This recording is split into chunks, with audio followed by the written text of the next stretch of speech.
Boa noite a todos. Que a paz de Jesus, nosso Divino Mestre, esteja em nossos corações. O tema que nós vamos falar hoje é um tema mais doutrinário do que do Evangelho, mas vamos falar sobre o bem e o mal. Como a gente vê ali na nossa caminhada, a gente vive equilibrando aí, né, entre o bem e o mal. A gente está imerso num planeta de provas e expiações, estamos aqui reencarnados, onde ainda predomina o mal. E, segundo as previsões da espiritualidade, vai se transformar num mundo de regeneração, onde vai predominar o bem. Então, nós estamos aqui entre o bem e o mal. Então, nós vamos sempre nos basear na nossa fala, na noite de hoje, no Livro dos Espíritos. Então, o que é o bem? Então, está lá a definição. Eu costumo falar que as definições dadas no Livro dos Espíritos não são aquelas que nós encontramos em dicionários. Procurar perguntar o que é o bem no dicionário, não vai falar uma coisa, no outro, mais ou menos igual, mas não tão igual. As respostas encontradas no Livro dos Espíritos foram dadas pelos colaboradores de Jesus, pelos espíritos superiores. Então, eles definiram o bem é tudo que é conforme a lei de Deus.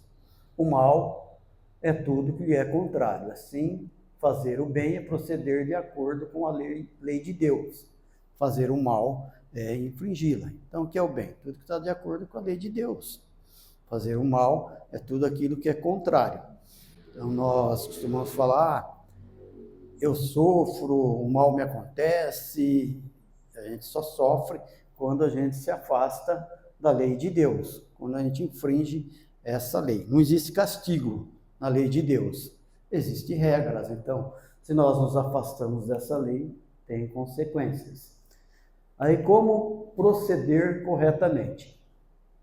O homem procede corretamente quando faz tudo pelo bem de todos, porque então cumpre a lei de Deus. Para isso, é fundamental que o homem saiba distinguir o que é bem e o mal. Então, os espíritos já definiram, né, o que é o bem e o que é o mal. O bem é tudo aquilo que é de acordo com a lei de Deus. Então, quando a gente aprender a distinguir isso, entender que quando a gente faz o mal, estamos fugindo da lei de Deus, que é Deus é amor, né? Nós estamos fazendo o mal. Ainda continuando, tendo como referência o próprio ser humano, né? Como a gente pode distinguir? Com a orientação de Jesus. Vede o que gostaríeis que fizessem ou não vos fizessem. Tudo se resume nisso, não há como se enganar. Então, ninguém quer sofrer o mal. Ninguém quer que os outros sejam ruins contra nós, que façam coisas que nos prejudiquem. Então, que a gente faça, né, para os outros somente aquilo que os outros gostaríamos que os outros nos fizessem. Assim procedendo, nós estamos fazendo o bem e estamos nos distanciando do mal. E a mesma orientação do Espiritismo está sintetizada na máxima de que fora da caridade não há salvação. Então, veja que o Espiritismo não coloca, né, aquilo que a gente sempre fala aqui, que fora do Espiritismo não há salvação, fora de igreja tal não há salvação. Então, a caridade, a salvação está na prática da caridade. Da caridade. Da caridade como entendia Jesus, da benevolência para com todos, da indulgência para com as imperfeições alheias e do perdão das ofensas. Então, não é uma salvação no sentido teológico, né? Quem faz a caridade está salvo, vai para o céu. Quem faz a caridade não vai para o inferno. Não, quem faz a caridade, quem pratica o bem, está fazendo a sua depuração espiritual. Nós estamos aqui, como eu costumo dizer, né, para sublimar as nossas virtudes, todos nós temos virtudes, e para aprimorar as nossas falhas. e falar ainda que nós temos falhas não é vergonha para nenhum de nós, porque nós estamos num mundo de provas e expiações, num hospital chamado Planeta Terra, numa escola chamada Planeta Terra. Então é para isso que nós estamos aqui. Na questão 636, Allan Kardec indagou dos espíritos superiores: o bem e o mal são absolutos para todos os homens? E a resposta é bem clara, né? A lei de Deus é a mesma para todos. A lei de Deus é a mesma para todos os homens. Mas o mal depende principalmente da vontade que se tenha de o praticar. O bem é sempre o bem, o mal é sempre o mal, seja qual for a posição do homem. A diferença está no grau de responsabilidade. Quanto mais nós evoluímos, quanto mais entendimento nós temos em relação às coisas de Deus, às coisas da vida, do que é o bem, mais responsabilidade nós assumimos em relação aos nossos erros. Mais responsabilidades. Então, aqui, quando nós éramos ainda primitivos, a gente errava muito. Fomos evoluindo e estamos errando menos. Mas, à medida que nós vamos entendendo, mais nós vamos tendo responsabilidade. Então, é como diz o Evangelho: a quem muito foi dado, né, muito será cobrado. A gente pode até falar, né, então é melhor não saber nada, né, porque vai ser menos cobrado. Mas se considerarmos que somos espíritos imortais, que estamos em aprendizado, em evolução, que nós temos uma destinação de sermos espíritos puros, co-criadores, colaboradores de Deus, essa indagação de que é melhor não saber do que saber cai por terra, não? Porque nós só evoluímos através dos aprendizados intelectual e espiritual, moral e espiritual. Quando o homem está mergulhado na atmosfera do vício, o mal não se torna para ele um arrastamento quase irresistível? Então está aí a pergunta, né? Quando a gente olha para o nosso mundo, né, nosso atual estágio, e a gente vê tanta maldade ainda imperando, daí a pergunta dos espíritos, lá em 1857, já era assim, né?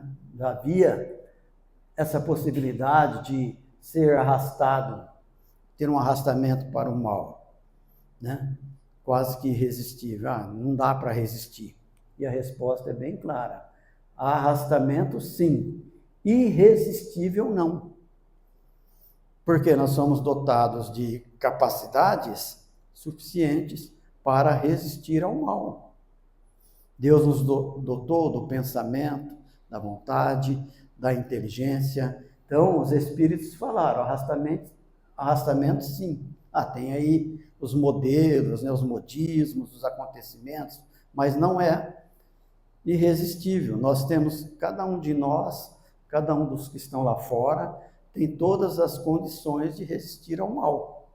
Não tem como falar, não tem como fugir disso. Dá para, sim, fugir. E eles continuam. Por quê?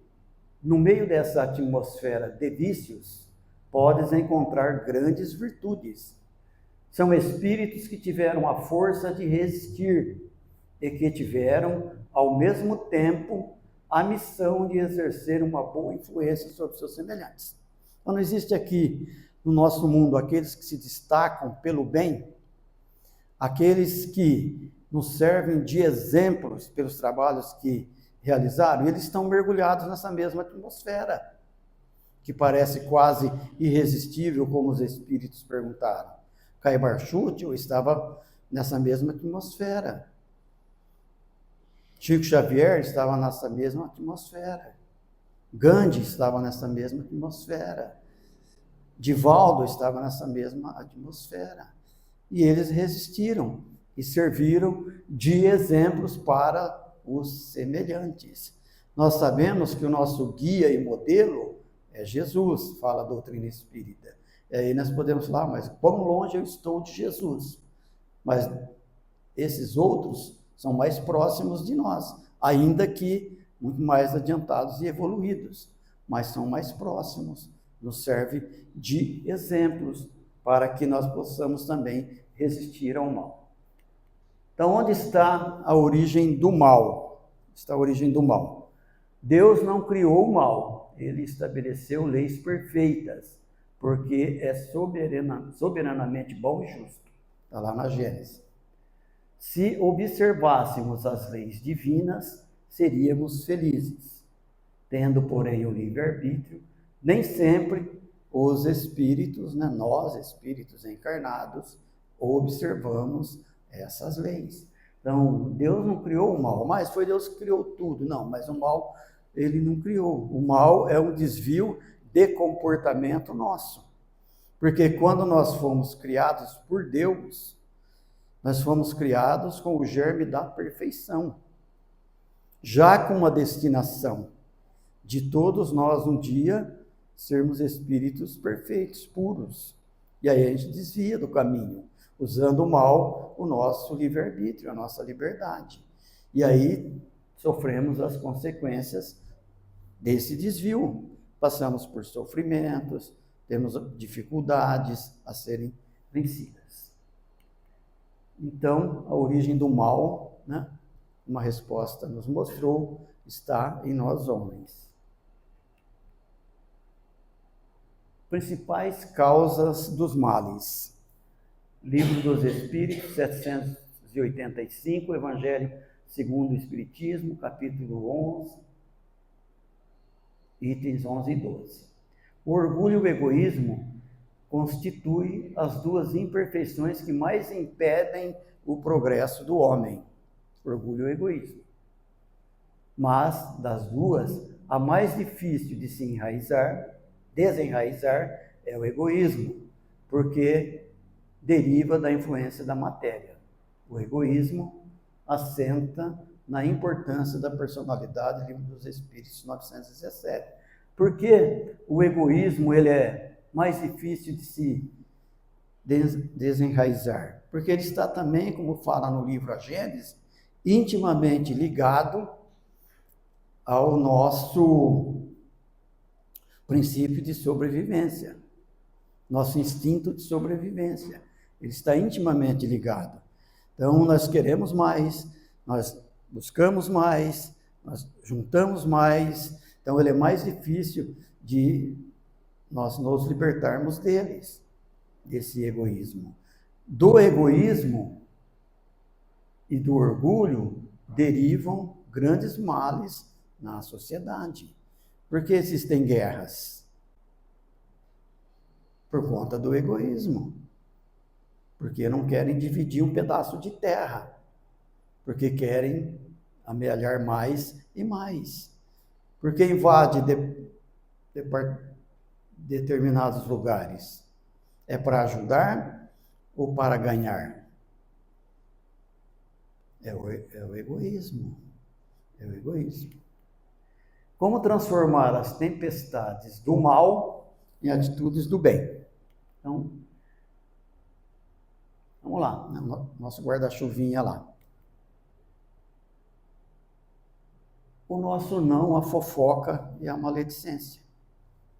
Nós começarmos a trabalhar em nós, sermos aqueles que não alimentam esse tipo de coisa. Quando alguém fala alguma coisa, nós não sermos aquele que aumentamos, somente aqueles que ouvimos. Não aos vícios e às drogas. Tudo isso é um mal. Se é um mal que às vezes não é nem para o outro, é um mal para si próprio. Pessoa que tem vícios, ele faz mal para si próprio. Não ao ódio e à raiva. Todas as vezes que nós alimentamos o ódio e a raiva, nós estamos entrando pelo caminho do mal. Nós estamos atraindo para perto de nós espíritos menos felizes, que se comprazem com esses sentimentos, que cada vez mais tentam colocar em nós essas ideias, para depois eles terem até o domínio. Não são, às vezes, nem obsessores. É meu obsessor, está me perseguindo. Não. É apenas espíritos que vibram na mesma faixa que nós estamos vibrando. E aí nós vamos dando ouvido, esses sentimentos vão ficando cada vez mais fortes. Correção imediata de qualquer erro cometido. O que é corrigir um erro cometido? Todos nós erramos no mundo de provas e expiações, no nosso atual estágio evolutivo. Todo mundo fala o que não deve, né? Ainda faz o que não deveria mais fazer. E aí, uma vez percebido o equívoco, percebido o que não deveria ter feito, procurar corrigir de forma imediata. Hora da caridade não há salvação. Como entendia Jesus, a caridade, benevolência para com todos, indulgência para com as imperfeições alheias, perdão das ofensas. Se eu ofender alguém, eu tenho que tentar corrigir esse erro, mas na mesma proporção do erro que eu fiz. Como que a gente faz na maioria das vezes? Às vezes até tenta corrigir, ofende publicamente e corrige a sós. Pede perdão a sós. Deixa que depois eu converso com ele, eu me acerto com ele. Mas não é assim que deve ser a atitude. O Evangelho, segundo o Espiritismo, nos deixa bem claro isso. Lutar contra as injustiças. Porque quando nós vamos lá no livro dos Espíritos, que nós estamos estudando aqui, vamos lá, em outra pergunta, quando se pergunta o que é um homem de bem, tem uma resposta bem clara. Que o homem de bem é aquele que pratica a lei de justiça, a lei de amor e a lei de caridade. Então, é lutar contra as injustiças. O que é ser justo? Aquilo que falou no início da nossa fala, é fazer aos outros somente aquilo que nós gostaríamos que os outros nos fizessem. Quando percebermos uma injustiça, tentar reverter esse quadro, tentar fazer alguma coisa para ajudar. Pensamento constante no bem. Pensamento constante no bem, ficar vibrando coisas positivas, não dando vazão para as coisas negativas. E oração sincera. Todas as vezes que nós fazemos uma oração sincera, todas as vezes que nós pedimos com convicção, como fala o livro dos Espíritos, Deus envia missionários seus para nos ajudar. Olha como Deus é misericordioso, como Ele é bom para conosco. Quando a gente ora com sinceridade, ao nosso bom gênio, ao nosso anjo de guarda, Deus dá como missão a espíritos mais adiantados do que nós, nos ajudar. E vigilância dos pensamentos. Nós estamos aí na época do carnaval. Tem bastante pessoas que são contra o carnaval. Eu não gosto, o carnaval não serve para nada, cada um tem a sua opinião. Lá só tem vibrações negativas, só tem vibrações inferiores, só existe isso. Tomara que chova 5 dias de carnaval. Tá bom, cada um pensa o que quer, do jeito que quer. Mas pensamentos negativos existem em qualquer lugar, sabia? Lá no churrasco que a gente faz no fundo da nossa casa, na arinha de lazer, lá tem pensamento negativo. Quando a gente está fazendo fofoca, maledicência, quando a gente está falando de alguém. Então o obsessor não está lá só no meio da multidão, ele está em todo lugar. O espírito que gosta desse tipo de atitude, de pensamento, está lá quando a gente aluga uma área de lazer e começa a extrapolar, falar da vida dos outros, falar coisas negativas, estão lá também. Então, o que comanda a influência não é só o local, mas é quem está no local. Tem locais que são mais difíceis dos espíritos do bem estarem presentes. Isso é fato. Mas eles são acima do mal. Eles, quando nós os atraímos pelas boas atitudes e dos bons pensamentos, eles vêm até nós. Então a gente precisa fazer essa vigilância de pensamentos. Não costumo brincar que no nosso atual estágio é difícil, né? Alguém não falar de alguém, né? Pode ver, está num lugar lá, daqui a pouco, conversa descamba para alguma coisa falar do outro. Então eu brinco, né? Se você não quer que ninguém fale de você, seja o primeiro a chegar e o último a sair. Porque senão alguém vai falar alguma coisa, tá?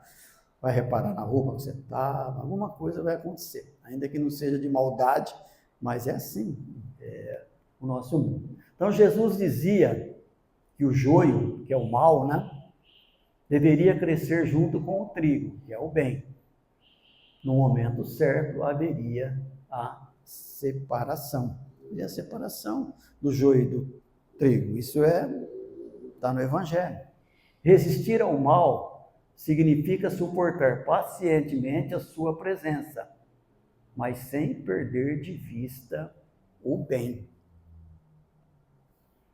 Tentações, desânimos, mal-entendidos e incompreensões alheias teremos. Então, como o Divaldo falava, através da Joana de Ângeles, inimigos todos nós vamos ter. Quem vai nos perturbar, todos nós vamos ter. Jesus teve. Chico Xavier teve. Irmã Dulce teve. Madre Teresa de Calcutá teve. Mas como diz Joana de Ângeles, o importante não é não ter inimigos, é não ser inimigo de ninguém. Esse é o segredo da vida. Então está lá, tentações, mal-entendidos, incompreensões alheias, teremos. São os testes, são as provas pelas quais nós temos que passar.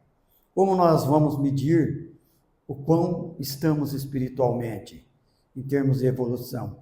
Através das tentações, através dos confrontos, dos embates, porque só receber flores é legal, mas quando o espinho aparece, quando o tropeção, a pedra está na frente, que é para mostrar como nós estamos espiritualmente, como nós reagimos diante das situações. Mas nada disso deve tirar o ensejo de continuarmos firmes em nossa jornada evolutiva, pois ao seu tempo ceifaremos se não houvermos desfalecidos. Vai chegar uma hora que nós vamos nos libertar do mal. Vai chegar uma hora que nós só vamos praticar coisas boas. Nós estamos trabalhando para isso. Então, como eu costumo sempre repetir, né? Eu gosto sempre de falar isso, que a gente pode bater no peito e falar que é muito mais evoluído hoje do que já fomos. Somos bem melhores do que éramos. Já lutamos contra muitas coisas em nós mesmos. Já repelimos muitas ideias que às vezes nos chegam, porque já entendemos que não são corretas, que não devem ser praticadas. Isso é sinal de melhoria. Tem muitos que não repelem. Chega a ideia, chega o pensamento ruim, faz, realiza. Nós já estamos trabalhando no sentido de não fazermos. Então, nós já estamos bem melhores. Caio Barchuti, no livro O Espírito do Cristianismo, ele fala assim: a lei do bem é a lei natural a que temos de obedecer e cumprir. Não é a lei do bem, é a lei natural, é a lei de Deus. A lei de Deus, a lei natural, que temos que obedecer e cumprir, sendo a prática da caridade a verdadeira religião de Jesus, nada fazemos demais quando cumprimos esse preceito máximo para a salvação. Não está ali, né? Quando cumprimos com isso, né, nós estamos buscando a nossa salvação, naquele sentido que eu já falei.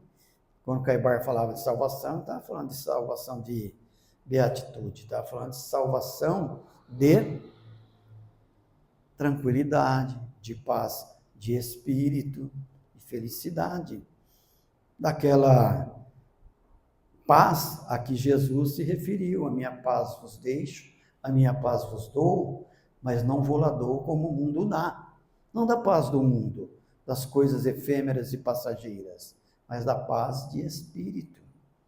É dessa paz de espírito. É isso que nos dá a salvação, é isso que nos dá tranquilidade, é isso que nos dá felicidade. É isso que nos leva ao crescimento espiritual. Na luta contra o mal, não basta somente receber ensinamentos sobre o caminho da verdade e do bem, mas utilizá-los em si mesmo para edificar a fortaleza luminosa e sagrada do reino de Deus em cada um. Então não basta nós termos toda a teoria, de saber isso que eu estou falando. Lá no livro dos Espíritos, na pergunta tal, onde eu fui buscar, ele falou isso. Jesus falou isso, o outro falou isso, ele falou isso. Não basta só isso, saber. Não basta. É preciso, né? É preciso utilizar em nós mesmos. Não é no outro. Não é querer que o outro faça isso. É buscar a prática disso em nós mesmos. Nós mesmos. É ter empatia, é saber que o outro é o outro, compreender as limitações do outro. Então, a definição de empatia é de que devemos nos colocar no lugar do outro. No Espiritismo, nós podemos falar que empatia é saber que o outro é o outro, que ele tem as suas limitações, ele tem as suas fraquezas, mas que ele é um ser em evolução, é um ser que jamais será desamparado por Deus. Até mesmo aquele que nós falamos que ainda comete as maiores barbaridades, como aquele pai que tirou a vida dos 2 filhos, depois tirou a própria vida, ele é filho de Deus, tanto quanto nós. E ele foi criado com a mesma destinação que nós. Só que nesse momento, né, ele não tinha essa compreensão. Mas para Deus ele é igual a cada um de nós. Cada um de nós. Parece que, né? Nossa, mas é. Porque Deus ama todos nós indistintamente. Então, por isso que eu falo, a gente tem que entender que o outro é o outro. Cada um está no seu estágio.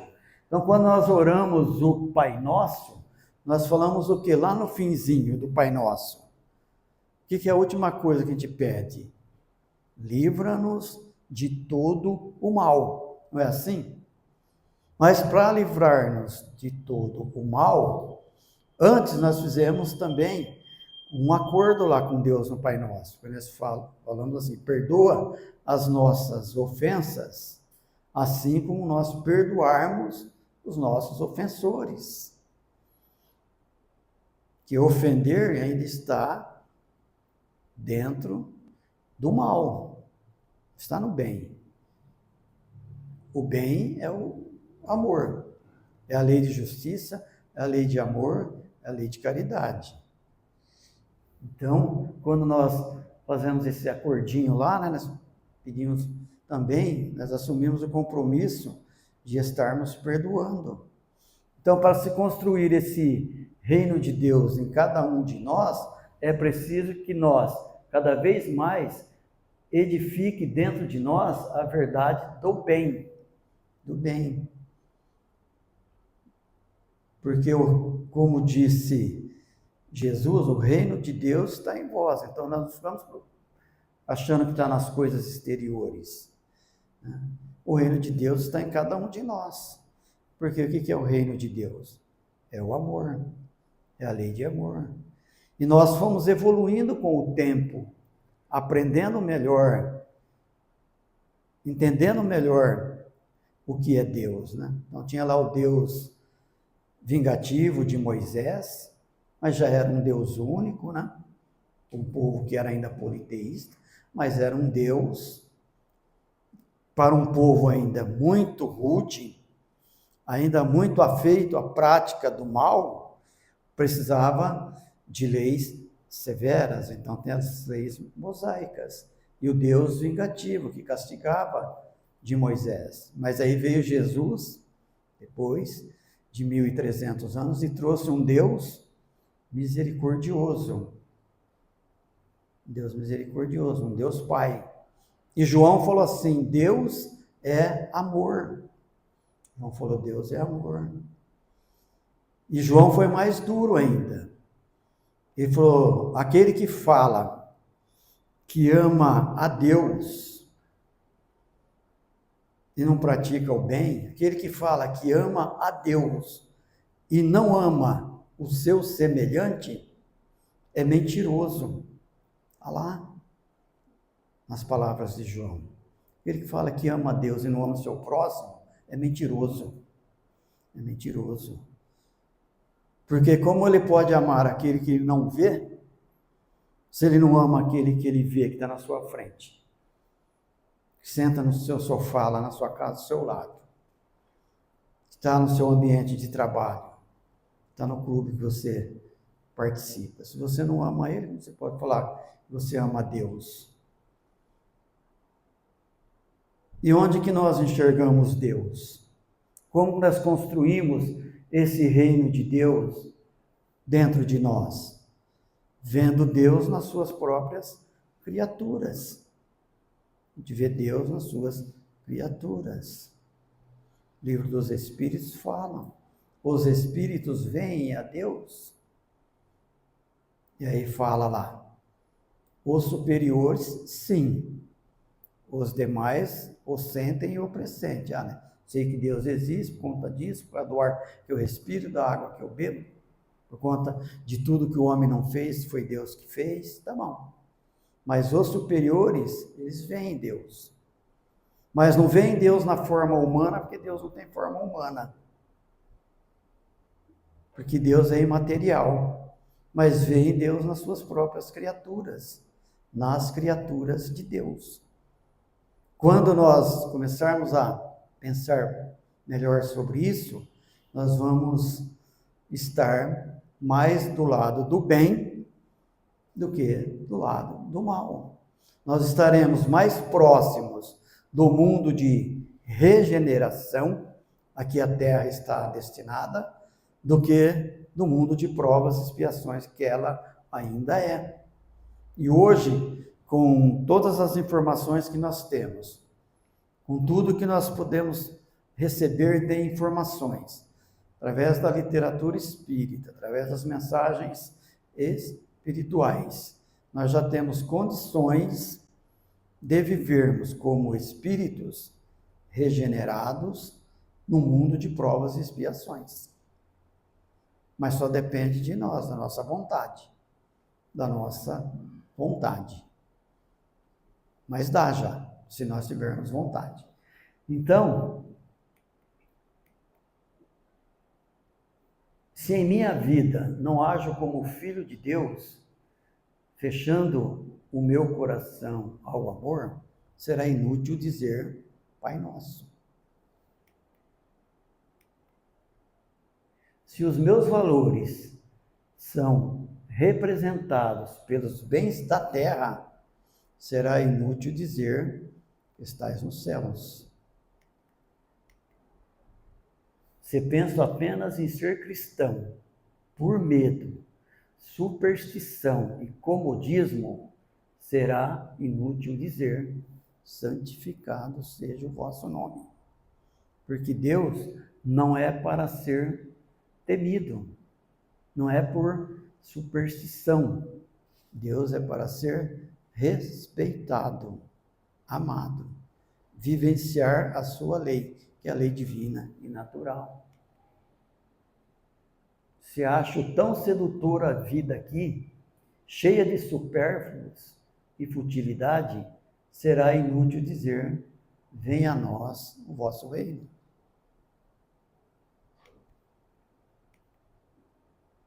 Se no fundo o que eu quero mesmo é que todos os meus desejos se realizem, será inútil dizer: seja feita a vossa vontade.